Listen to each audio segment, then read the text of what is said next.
Hey guys, I wanted to make a short clip breaking down what I think is one of the most important principles in Judaism and understanding Judaism. And this is basically the main area that causes people to become extreme or extremists in the Jewish world, and in my opinion, hurt how Torah Judaism looks to the outside world. And this begins with how we view the non-halachic within Talmudic or rabbinic literature. Now, what I'm telling you here is nothing new. It's for sure not taught in non-academic circles. Look, I mentioned constantly on my show that the distinction between midrash and halakha, essentially stories versus what one is commanded to do, is huge. I also state that this teaches us that for something to be metaphysically true, or for something to exist that one must believe in, it must stem from the Chumash, the written Torah.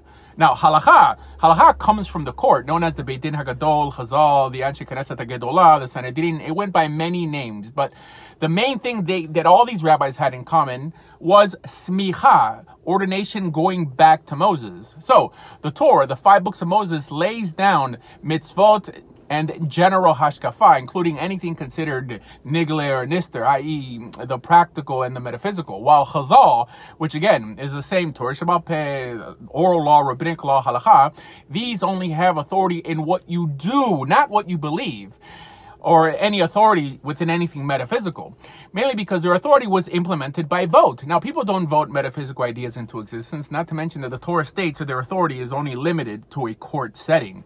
Now, if the court had the power over the metaphysical, they would just vote that the Messiah should come tomorrow, or that all their enemies would be drowned in the sea. And this is really what this video is here to clear up and outline, right? That there are rabbis out there who make no distinction between metaphysical ideas developed by the rabbis and metaphysical ideas that appear in the Chumash.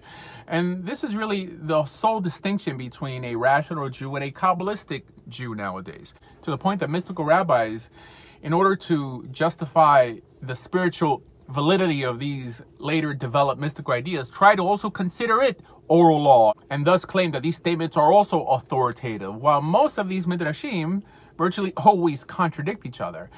When, even from a simplistic sense, one should know that oral law must only deal with law.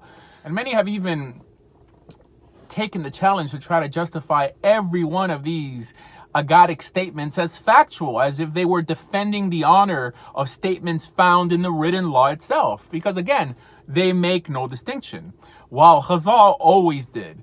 Now, these metaphysical statements, when they appear in rabbinic literature, are known as agadah, and they were only later known as midrashim.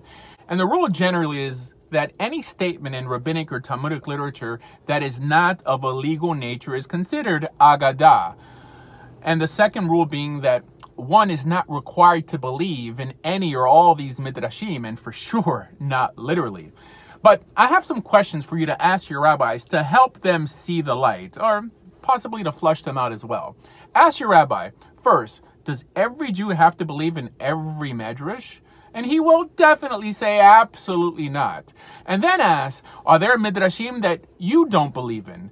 Or, like they say, hold by, which then they will also say, of course. Then ask, doesn't every spiritual idea by the rabbis fall under the rubric of midrash or agadah? And to this, he'll also say yes.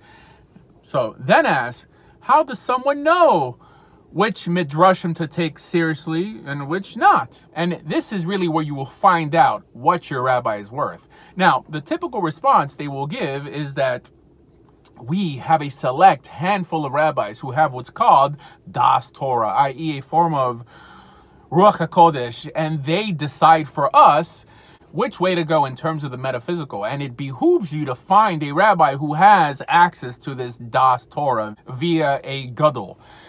And if you made it this far in the conversation with them, just know that you're in the nucleus. Because the reason for everything so far is to get you to this point, that this is the root of mystical Judaism. Now, this concept of das Torah, or of an Adam Gadol, appears nowhere by Chazal, i.e. it appears nowhere in the Talmud. For sure it doesn't appear in the Torah. Now, it is true that we have great rabbis in the Talmud, but what made them great, again, was this process known as smicha, i.e. the authority to judge specific cases and the authority to establish gezeiros and takanas, but not any authority to establish metaphysical concepts. Not to mention that if that was the case, why don't modern rabbis then hold by every medrash? Now, I guess this is more for another video, but the notion of Das Torah was actually invented in 1919 by a handful of rabbis in order to wield power in the Jewish world. If you want to learn more about this, Rabbi Aaron Rekefet has a whole series on it. And there's many other rabbis that speak on this topic. But truth be told, as a response, they'll just use terms like Das Torah or even Masorah to justify the belief in optional ideas. The truth is that they typically really have never made it to that level of exegesis and just do whatever their rabbis tell them to do and believe what their rabbis believe. But again, friends, what makes you a kosher Jew in Torah and halacha, right, is doing and believing what the Torah, the Chumash states, and adhering to the rulings laid down by Chazal, i.e. the laws that came either through or from the Sanhedrin. And that's it. Friends, for more information about everything Jewish, please visit TorahJudaism.com. Thank you.